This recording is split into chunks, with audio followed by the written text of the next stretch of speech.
జరిగినటువంటి విషయం ఏంటంటే మీకు ఇల్లు మంజూరైంది ఓటీపీ చెప్పండి సైబర్ నేరగాళ్ల కొత్త ప్లాన్ ప్రజాపాలన దరఖాస్తుదారులకు ఫోన్ కాల్స్ అప్రమత్తంగా ఉండాలని పోలీసుల హెచ్చరిక మొత్తానికైతే ఏది ఏమైనా కూడా నిన్న చాలామంది ఈ పోస్ట్ని వైరల్గా మార్చిర్రు మరి అది నిజంగా ఎవరెవరికి ఫోన్ కాల్స్ వచ్చినాయి ఏంది అనే విషయం పూర్తిగా ఆధారాలు చెప్పకపోయినప్పటికీ కూడా మరి మొత్తానికైతే ఇట్లాంటివి జరిగేటువంటి అవకాశాలు అయితే కనబడతా ఉన్నాయి ఎందుకనంటే మొన్న జరిగినటువంటి అప్లికేషన్లకు సంబంధించిన విషయంలో ప్రజాపాలన అప్లికేషన్లకు సంబంధించిన విషయంలో దాదాపు 1,25,00,000 మంది అప్లికేషన్ పెట్టుకోవడం జరిగింది మరి 1,25,00,000 అప్లికేషన్లు వచ్చినాయి అంటే వాటిని బేస్ చేసుకొని కొంతమంది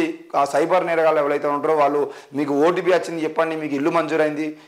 మంజూరైందని చెప్పేసి చెప్పగానే దాదాపు 10 ఏళ్ల నుండి ఎంతోమంది వెయిటింగ్లో ఉండి ఇళ్ళ కోసం చూస్తున్నటువంటి వాళ్ళు నిజమే అనుకోని ముఖ్యంగా పేదరికంలో ఉన్న వాళ్ళు కానీ గ్రామాల్లో చదువుకునేటువంటి వాళ్ళు కానీ లేదంటే ఇంకా కొంతమంది ఆశతో ఉన్నటువంటి వ్యక్తులు ఎవరైనా ఫోన్ చేసి మీకు ఇల్లు మంజూరైంది మేము ప్రభుత్వ ఆఫీస్ నుండి మాట్లాడుతున్నామంటే మీకు ఓటీపీ వస్తే చెప్పండి అని చెప్పేసి అడగగానే ఓటీపీ చెప్పేటువంటి అవకాశాలు ఎక్కువగా ఉన్నాయి మరి అట్లా ఓటీపీ చెప్పేటువంటి క్రమంలో వాళ్ళు మీ బ్యాంక్ అకౌంట్ని ఖాళీ చేసేటువంటి అవకాశాలు ఉంటాయి కాబట్టి దయచేసి ఎవరు ఓటీపీ లాంటివి చెప్పేటువంటి ప్రయత్నం చేయదు ఎందుకనంటే మనం పెట్టినటువంటి 1,25,00,000 అప్లికేషన్ సంబంధించిన విషయంలో ఇప్పటి వరకు అధికారులు వాటికి సంబంధించిన విషయంలో ఎలాంటి నిర్ణయం తీసుకోలేదు ఇంకా వాటికి ఆ విచారణ అంటే ముందుగా ఎవరు లబ్ధిదారులు ఎవరు కాదు ఇందులో ఏమైనా ఫేక్ ఉన్నాయా ఏంది అనేది ఇంకా వాటన్నిటికి సంబంధించిన స్క్రూటనింగ్ ఏం చేయలేదు కాబట్టి వాటికి సంబంధించిన విషయంలో ఎవరు ఫోన్ చేసినా నమ్మేటువంటి ప్రయత్నం చేయొద్దు అని చెప్పేసి ముఖ్యంగా అవి ఫోన్ కాల్స్కు సంబంధించిన విషయమే కాకుండా మీ స్థానికంగా ఉండేటువంటి నాయకులు ఎవరైనా నేను ఇల్లు ఇప్పిస్తా నేను రేషన్ కార్డు ఇప్పిస్తా అని మీ దగ్గర లంచాలు తీసుకునే ప్రయత్నం చేసినా కూడా వాళ్ళకు కూడా లంచాలు ఇవ్వద్దు అది కేవలం ఆన్లైన్లో అప్లికేషన్ పెట్టుకున్నారు అది అట్నే జరుగుతుంది తప్పకుండా వాటికి సంబంధించిన వివరాలు మొత్తం మీ అధికారులు చూసుకుంటారు కానీ మధ్యలో ఎవరిని బ్రోకర్లను కూడా నమ్మేటువంటి ప్రయత్నం చేయొద్దు ఇకపోతే రెండోది 6 గ్యారెంటీలకు శివయ్య దరఖాస్తు కుటుంబ సభ్యులుగా పార్వతి కుమారస్వామి వినాయకుడు సోషల్ మీడియాలో అప్లికేషన్ ఫామ్ ఒకటి వైరల్గా మారింది మరి ఏది ఏమైనా కూడా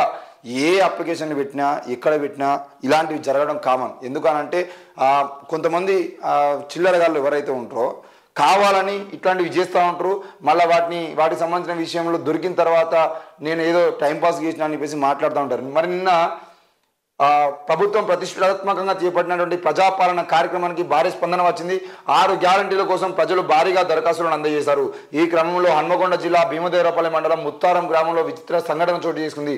ఏకంగా పరమశివుడి పేరిట దరఖాస్తు ప్రజాపాలనలో అధికారులకు అందింది అయితే అందుకు సంబంధించిన దరఖాస్తు ఫారం సోషల్ మీడియాలో వైరల్ అవుతుంది అందులో ఆర్జిదారు శివుడు కాగా కుటుంబ సభ్యుల వివరాలు కాలంలో భార్య పార్వతి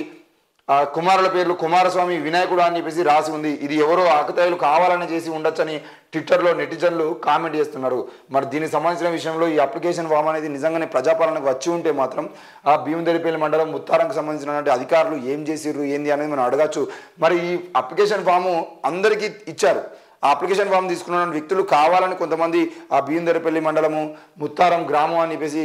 రాసి దాన్ని పోస్ట్ చేసి దాన్ని వైరల్గా మార్చడానికి ప్రయత్నం చేశారు కానీ నిజంగా దాన్ని అధికారులు దాన్ని వాళ్ళ అప్లికేషన్ ఫామ్లలో సంతకం పెట్టి తీసుకున్నటువంటి విషయం అయితే కాదు మరి కేవలం ఎవరైతే అభయహస్తం ఫామ్కు సంబంధించిన విషయంలో అభయహస్తం ఫామ్ తీసుకున్నారో వాళ్ళు దాన్ని వైరల్గా మార్చడానికి ప్రయత్నం చేశారు కొన్నిసార్లు మనం కూడా వైరల్గా మారుతాం మనం కూడా ట్రెండింగ్లోకి వస్తామని చెప్పేసి ఆకతాయిలు చేసేటువంటి ప్రయత్నం ఇలా ఉంటాయి